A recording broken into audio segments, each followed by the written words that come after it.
Hi friends, ఎగ్స్‌తో స్పైసీగా తినాలనిపించినప్పుడు ఇలా గుడ్డు, ఎల్లిపాయ కారం చేసుకోండి. టేస్ట్ అయితే చాలా బావుంటుంది.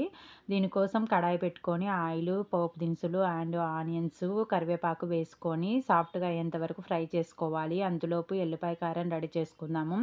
మిక్సీ జార్‌లో కారము, ఉప్పు, ఎల్లిపాయలు వేసుకొని కోర్స్‌గా గ్రైండ్ చేసుకోవాలి.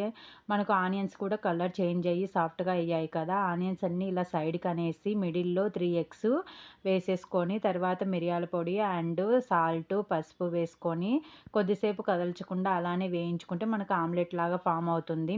నెక్స్ట్ చిన్న చిన్న పీసెస్‌లా కట్ చేసుకొని ఫ్రై అయ్యే 2 మినిట్స్ ఫ్రై చేస్తే మనకి ఎగ్ అనేది ఫ్రై అయిపోతుంది. తర్వాత ఆనియన్స్‌తో కలిపేసుకొని మనం మిక్సీ పట్టుకున్న ఎల్లిపాయ కారం కూడా వేసుకొని పచ్చి స్మెల్ పోయేంత వరకు ఫ్రై చేసుకోవాలి. ఇలా మొత్తం ఫ్రై చేసుకున్న తర్వాత ఫైనల్‌గా కొత్తిమీర వేసుకొని సర్వ్ చేసేసుకోవడమే. Thank you for watching friends.